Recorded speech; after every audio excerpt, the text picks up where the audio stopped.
안녕하십니까, 노선호입니다. 7월 5일 화요일입니다. 오늘 국내 주식시장 나름대로 좀 좋은 모습으로 마감을 해서 다행인 것 같습니다. 코스피 지수 1.8% 상승을 하면서 2341포인트까지 올라섰고요. 코스닥 지수도 750선까지 반등을 하는 모습, 3.9% 상승을 하는 모습을 보였습니다. 시장 자체가 오늘은 상당히 좀 좋은 모습을 보였습니다. 미국 시장은 독립기념일로 휴장을 했고, 또 유럽 시장은 경기 침체 우려는 지속되는 가운데서 영국과 프랑스는 상승, 그리고 독일은 하락하는 등의 혼조 마감을 했는데요.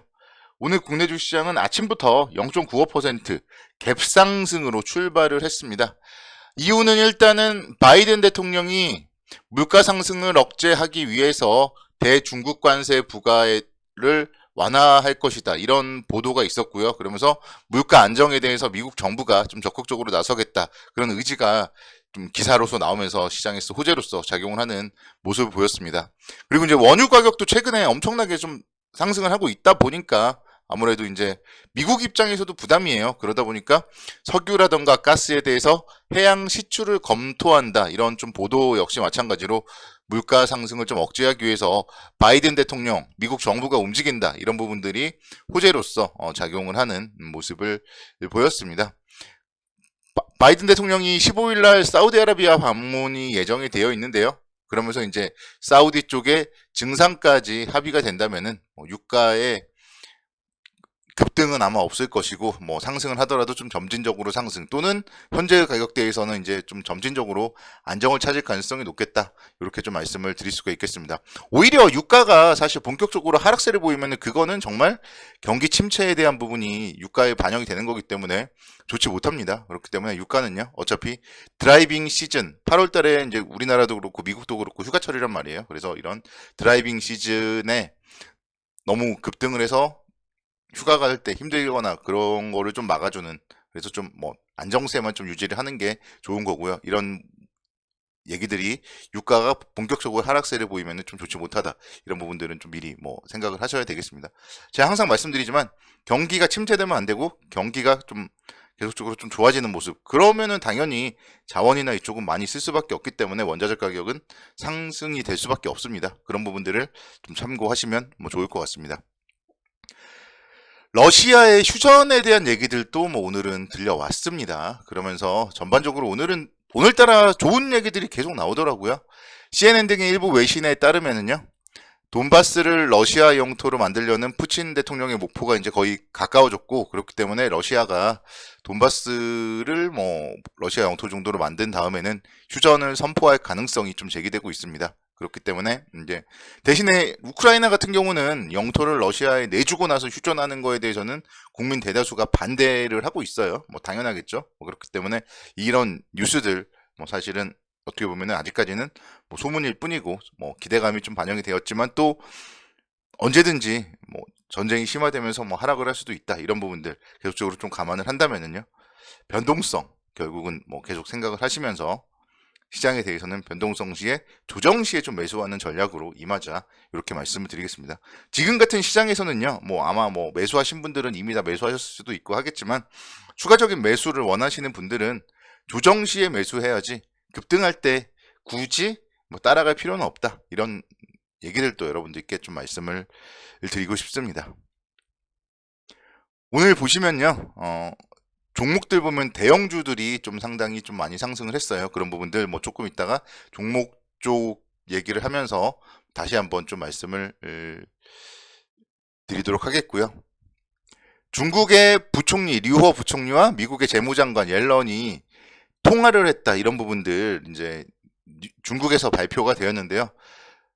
매크로 환경이나라던가 글로벌 공급망 등 이슈에 대해서 논의를 했고, 미국과 중국이 협력의 중요성에 대해서 논의를 좀 하고 강조를 했다, 이런 부분들은 좀 이제는 좀 시장에는 좀 긍정적인 모습으로 바뀔 가능성이 높지 않나, 이렇게 말씀을 드릴 수가 있겠습니다.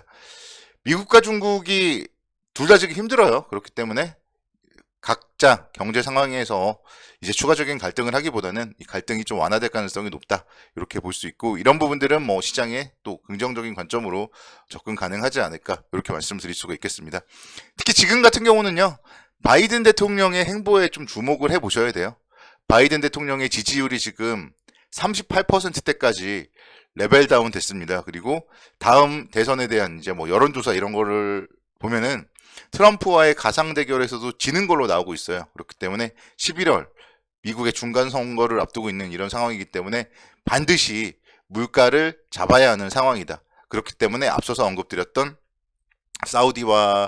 사우디를 방문하고 이러면서 뭐 원유를 잡고 또 대중국 관세도 철회하고 뭐 이러면서 인플레이션을 좀 바이든의 입장에서 좀 잡아야 된다. 이런 부분들도 우리는 좀 뭐 생각을 하셔야 되고, 이게 이제 코스피 기준으로 봤을 때 또 분위기 반전을 위한 좀 퍼즐 중에 하나로서 될 가능성이 높지 않을까. 이렇게 좀 말씀을 드릴 수가 있겠습니다.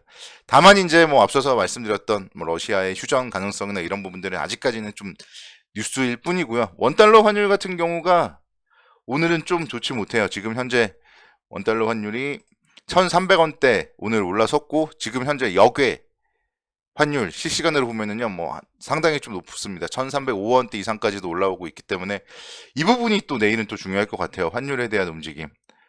뭔가 좀 좋은 분위기 속에서 환율이 또 좋지 못하게 좀 발목을 잡고 있다. 이런 부분들도 여러분들이 좀 뭐 생각을 하시면 좋을 것 같습니다. 뭐 어쨌든 뭐 중장기적인 전략은요, 크게 변화되지는 않고요. 긍정적 관점으로 조정 시에 매수 관점으로 접근 가능하다 말씀드리겠고요. 다시 한번 말씀드리지만 낙폭과대 대형주들이 지금 움직이고 있습니다.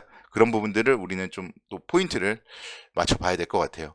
오늘은 철강업종이 움직였어요. 오랜만에 철강업종이 움직였는데 2분기 실적에 대해서 시장 기대치에 좀 부합할 것이다. 이런 전망과 함께 하반기에는 철강 수요가 좀 증가될 것이다. 그런 기대감도 긍정적인 모습으로 작용을 했습니다. 중국 경기가 최근에 뭐 반등이 이제 하고 있고요. 또 비철금속 가격 역시 마찬가지로 반등이 가능할 걸로 전망이 되고 있습니다. 그러다 보니까 이제 철강 관련주 다시 한번 좀 움직이지 않을까. 현대제철 같은 경우 지금 보면요, 31,050원에서 6월 23일 날 저가를 형성을 하고 33,000원인데요. 사실 뭐 정말 이 정도 가격대에서는 31,000원대 전저점을 손절가로만 잡고 접근한다면은 충분히 접근 가능하지 않나. 그리고 충분히 4만 원 정도까지는 회복은 언제든지 나올 수가 있기 때문에 뭐 15% 20% 정도 상승은 충분히 가능하다. 이렇게 말씀드릴 수가 있겠고, 포스코 홀딩스도 마찬가지예요. 작년 9월에는 분명 37만 9천 원대까지 40만 원을 앞뒀었는데 거기서부터 뭐 주가가 엄청나게 하락을 하면서 22만 원대까지도 하락을 했습니다. 그런 부분들 뭐 충분히 언제든지 한 28만 원 정도까지는 회복이 가능하다. 그렇게 본다면은 긍정적 관점으로 접근 가능하지 않나. 이렇게 말씀을 드릴 수 있겠습니다. 오늘 LG전자 5%대 강세를 보였어요. LG전자 같은 경우도 사실 8만 원대라는 가격대는요, 정말 좀 말도 안 되는 가격대예요. 물론 뭐 이전에 고점 자체 19만 3천 원대, 작년에 이제 1월 달에 나왔던 고점 자체는 솔직히 말씀드리면 좀 뭐 오버슈팅 감이 있었겠지만, 거기서 반토막이 난 가격대 8만 원대, 9만 원대 가격대는요, 역시 마찬가지로 싸다. 이렇게 좀 말씀을 드릴 수가 있겠습니다. LG전자 같은 경우 전장 사업에 대해서 지금 이제 뭐 집중을 하고 있는데요. 휴대폰 사업부를 매각하고 이러면서 전장 사업에서 이제 상반기에 신규 수주가 8조 원 정도 달성이 되었고요. 결국은 이런 전장 부품 사업에 향후에 좀 뭐 긍정적인 모멘텀이 붙는다면은 주가는 뭐 다시 한번 충분히 좀 상승 가능하다. 이렇게 말씀을 드릴 수가 있겠습니다. 합작 법인이 있잖아요. LG 마그마 이파워 트레인, 그쵸? 줄여서 LG 마그나라고 하는데, 이 합작 법인의 향후에 전장 사업에 대한 부분에 대한 기대감을 갖는다면은 뭐 9만 원대에서는 LG전자 그냥 뭐 사놓고 좀 기다리는 전략도 나쁘지 않다.